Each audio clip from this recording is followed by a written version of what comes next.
Everyone, welcome to another garage vlog.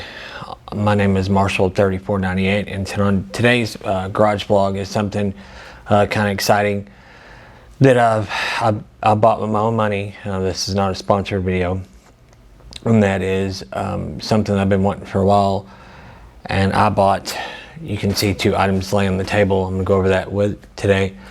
This is an essential piece of riding gear that I had to save up for a little bit to be able to purchase it, and that is a Alpinestars Tech 5 airbag vest.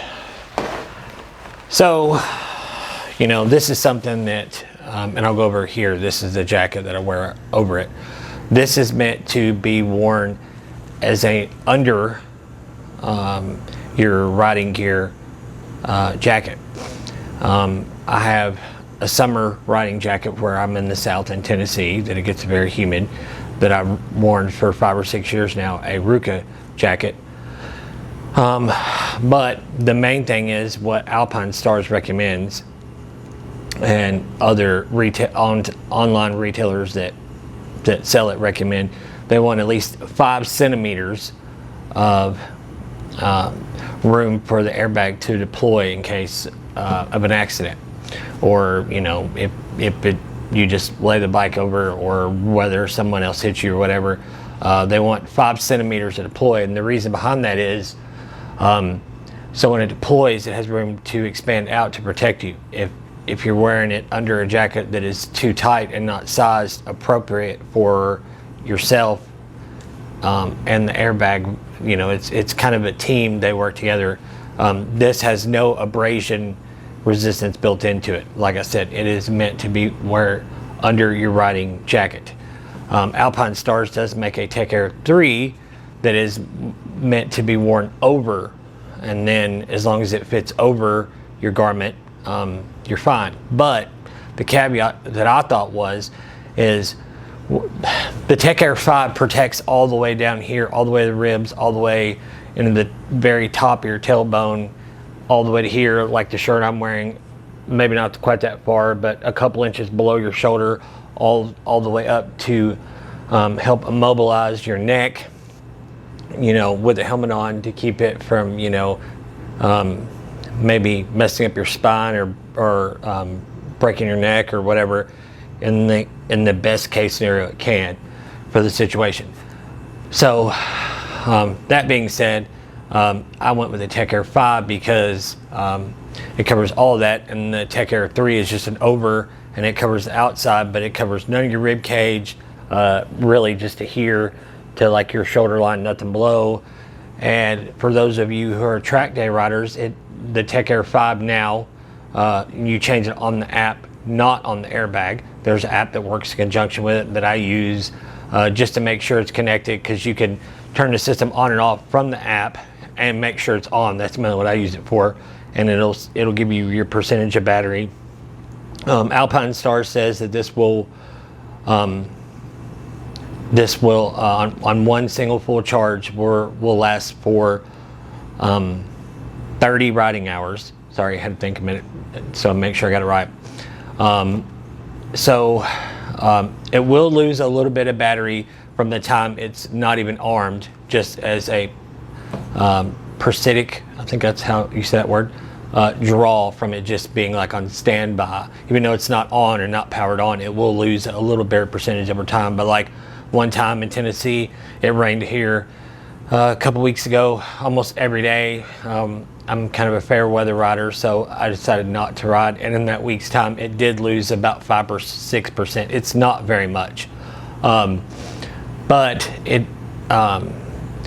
on a full charge, it does take a couple hours to charge. But you know, we're all used to these days of charging earbuds and headphones and headsets and cell phones and all that stuff. So another charging thing, whether it does seem like it's kind of a bummer, it's not that big of a deal. Just keep your eye on your percentage, knowing how long you could ride that day.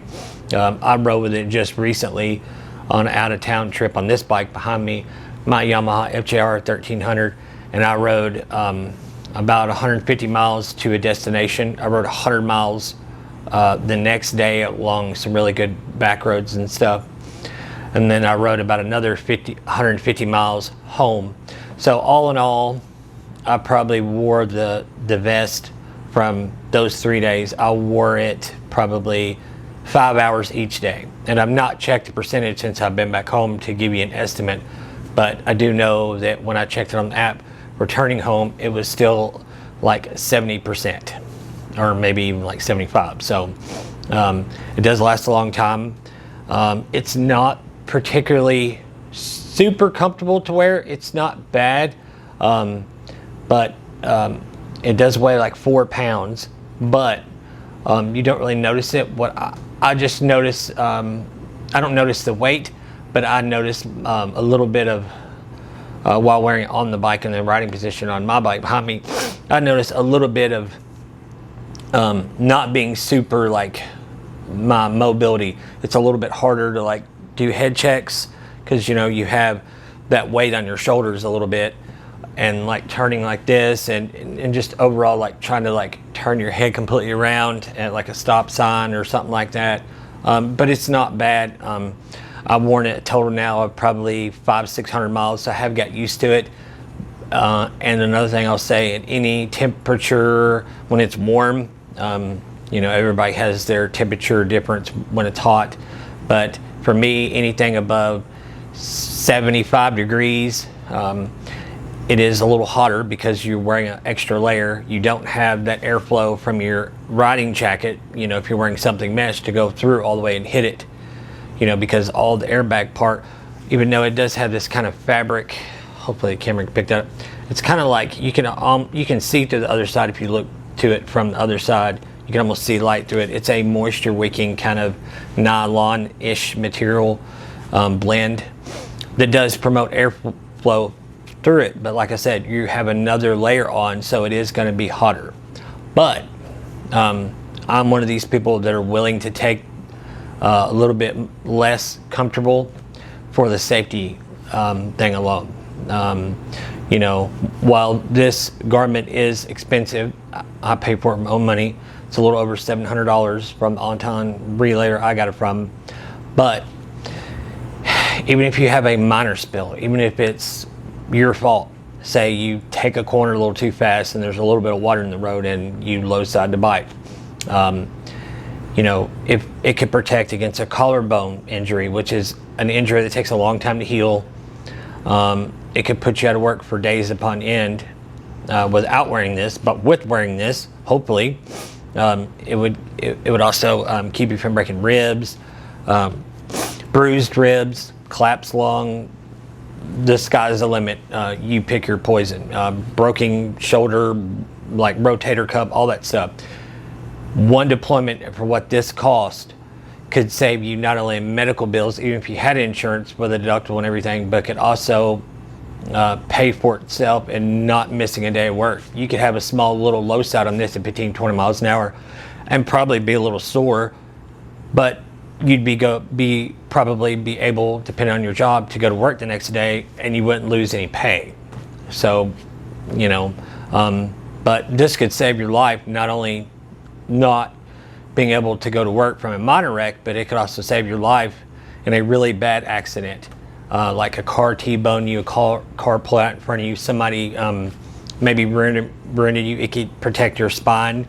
Of course, statistics say a lot and tests prove a lot, but they say in your normal C level 1 or 2 back protector that this particular Tech 5 airbag is something like 20 times greater, more protective as far as the back protector spine part just alone. It could be 20 times more effective. So basically it could be like a C level 20 just for your spine alone. So that being said, all that out of the way, I really like this.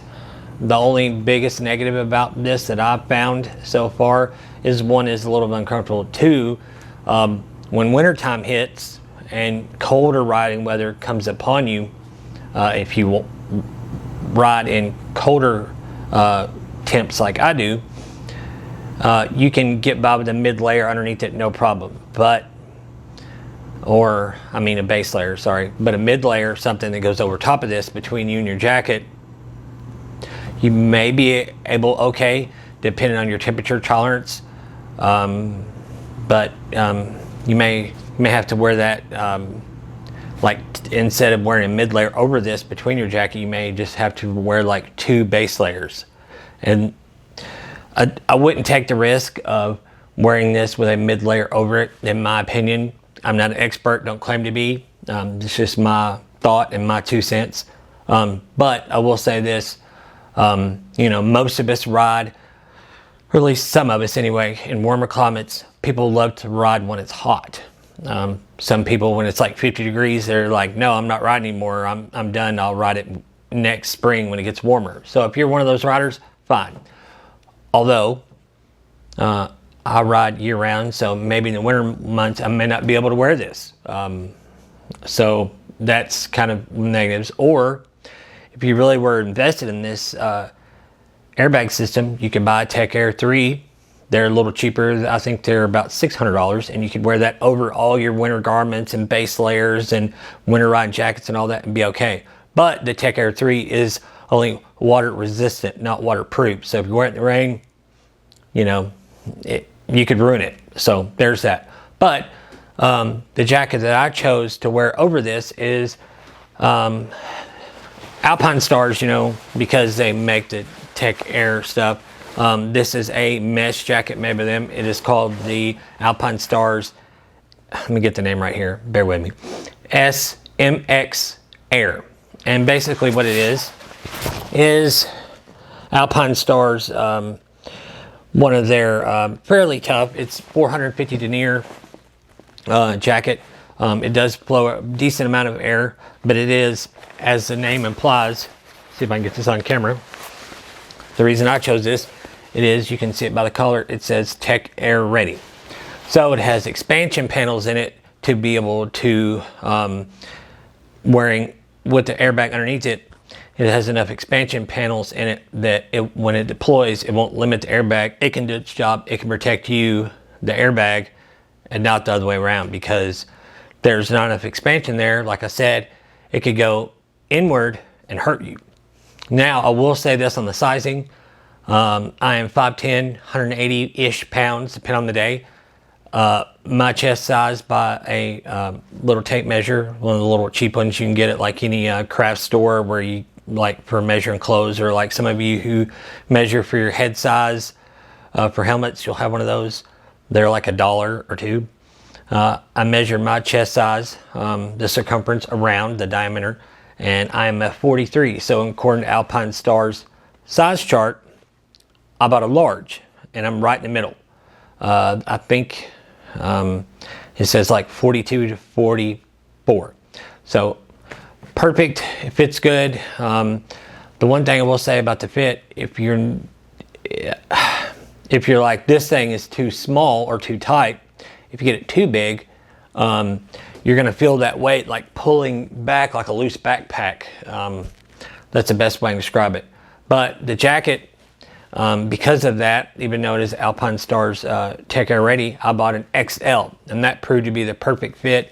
First I got a large, and I could get the jacket on, but when I zipped it up, I felt like the Michelin Man. I couldn't move hardly at all. And then the XL, it works out really good. So I'll do a short clip of that, me putting this on, so I can get an idea of how it goes on and all that stuff. So bear with me. I'll move the camera and I'll give you a clip of what it looks like on, and that'll be the end of today's video. Here's your try on thing, so you can see what the whole system looks like. If the jacket or the airbag vest, either one kind of hits the mic here, I apologize. There's not really much I can do. So it's right off here, right beside the camera. I'll grab the airbag vest, show you how that goes on. So here's the part that you can really feel go riding down the road. This part, this is the bulk of it that sticks out. This is just really the system itself. This is just a passive back protector that's helped there to, I don't know, frame of this, the mount, whatever. But this speed hump looking thing is where your canisters, all your electronics, all that stuff is. And this is also in the area up top here. Let me see. where you plug it in at. Where is it even at? It's kind of hard to find. Oh, right here. It is a mini USB. It's kind of a pain in the butt to get lined up sometime because all of us these days are used to USB Type-C. But you put it on, like I said, it is going to be a little snug. That's the way it's meant to fit. So it can protect you and stay still in the event of a deployment. And like I said, it helps carry the weight with it a little snug. Hopefully you can pick this up on camera. On the bottom, it has like a magnetic zipper. That sometimes is a little fiddly to get lined up. There it goes. Didn't have it all the way down. Like I said, it is a little weird sometimes to get lined up. Of course, this would happen today. Any other time I could have got on the first try, but I'm still getting used to it. So, okay, there we go. Now, once you zip it up, this little flap, there's a magnet in here, and this flap on my left hand that I'm holding. And then when this flap closes, you'll see all the LEDs. It'll go up to a little self-check and all that, how it starts up, and then the green light's on. However, let me grab the coat here and show you how it all looks together. If you're wearing, somehow in the electronics and the algorithm, the system knows once the bike is started. So if you're wearing this with an electric motorcycle, it will not work, it won't deploy, it won't protect you, it won't any of that. So if you ride electric motorcycle, you're SOL, sorry. But like I said, it somehow, through the algorithm, it picks up engine vibration and knows, like right now it's in the ready state, but it's really not completely armed till the bike is running. It's the only way I know to describe it. So like I said, this is an XL. It is a little bit of a sport cut, but it's not bad. Like once I zip it up here, I'll show you. See, like right here, once the jacket is zipped up, it looks a little snug, but like here, I can, like, you know, I still have some room in the chest area. I am not wearing a back protector in this coat because I'm wearing the airbag. If you choose to buy this particular jacket without the airbag, you need to put a back protector, or you should if you're wearing it. I did leave the elbow pads in the jacket and the armor. I could have not worn the armor because the airbag is there, but whatever. It could help a little bit. So it's already there, and it's a very thin, flexible armor anyway, so whatever. But that includes today's video. Hopefully this wasn't too long-winded. If you have any questions, comments, concerns, or just want to ask me questions, I'll do the best of my ability to answer them for you. But on that, guys, if you enjoyed today's video, please leave a like button down below, and share this, and ride safe and have fun. We'll see you on the next one. See ya.